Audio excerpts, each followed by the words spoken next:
we've got some learning to do, just like I had learned this morning, always learning. But so after today, we'll have a good idea of how the bison should react to these pens and what's the best way to work them. And I'm sure we'll make changes to it in the future, but today will be a good base for working the bison for the first time at the Ponderosa.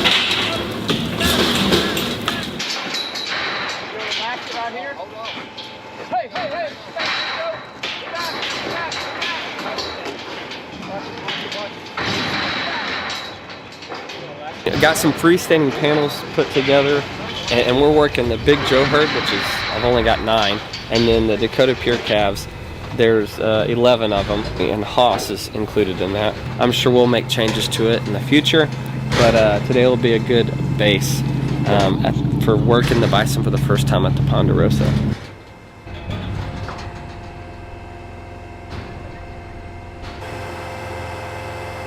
How the chute works? Yeah. Alright, so head gate allows him to work around the bison very safely and vaccinate him, ear tag him, do whatever he needs, and even preg check him around this spot.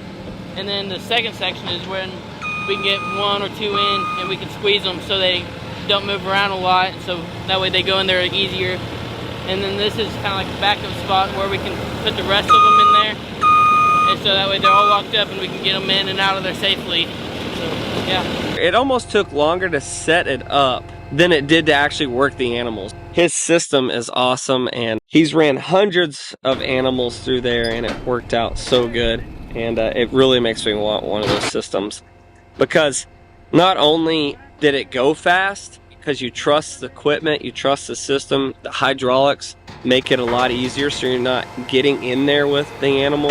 It's your safety. You could almost work the bison with 1 or 2 people with a type of system like that, somebody running the hydraulics. And that's the goal, is to have something like that, or at least a hydraulic squeeze chute, so that we're safer and the animals are safer, and timing is quicker, because you want those animals in, you want to get them worked, tagged, whatever you're doing with them, preg check, you know, those things can slow you down. You want them in and out as fast as possible, low stress. And so that's my goal, is to have a low stress environment for these animals and good equipment. I am lucky to have this place. That's first of all. I feel like this setting that we're at right now is the sun setting and stuff. Such a pretty spot. Just very thankful to have this place. And big day. Got the Dunbar herd partially worked. That's another story. But it's nice to finally had our first handling, our first working at the Ponderosa.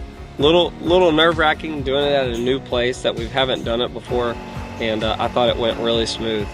And I need to thank Doc for bringing his system down. He's got a heck of a system, and I just really need to thank him and his expertise. He knows so much about bison, and having him right here on the property is a huge deal. And he brought Brandon with him, his grandson, and he's a smart kid, and he helped him today, and he actually ran the hydraulic chutes. I want to thank my guys Cole and Chandler for always coming and filming and getting into stuff they never know what they're going to get into for sure. And today it's been a long day. Now we've just got to make adjustments to everything, and I've got to buy a system. I've got to go find a system out there so that we can have here at the Ponderosa, so that we don't have to get Doc to drive his system down here. Anyways, I want to thank all my help today. I have a lot of help today. My buddy Bo Proctor from lives in Oklahoma City, and my brother Brandon, second time to come and help.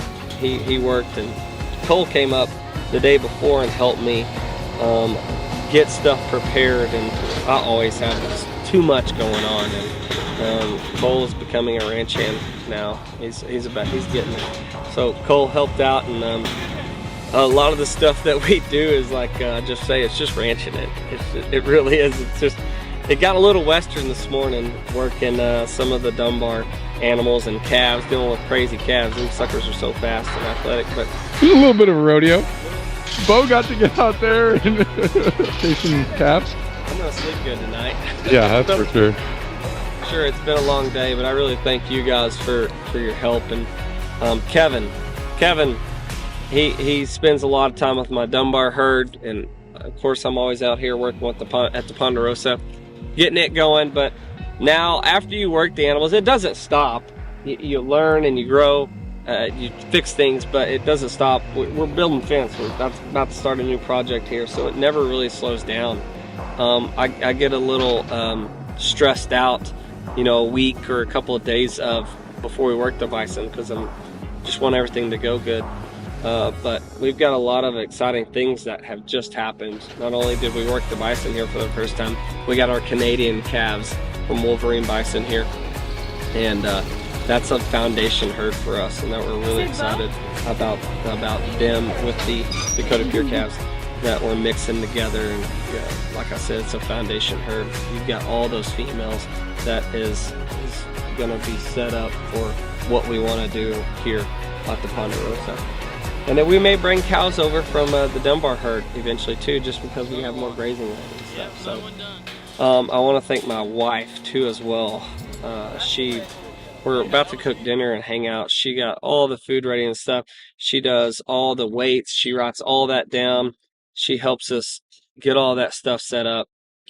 And I want to thank her for being a part of this. And she doesn't get to be out here with me that often, but she does when she can. And we have Brooks, of course, and that makes it difficult to come out here and work and stuff.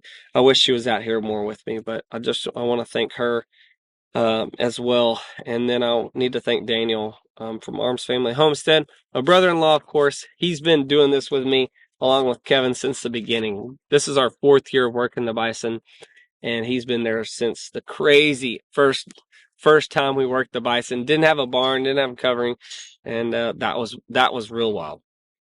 And he's been with us through the whole process, and he's seen the changes of it. And so for him, it's not even just the help; it's the tractor, the welder, and all the stuff that came in handy this week. I use Daniel's welder.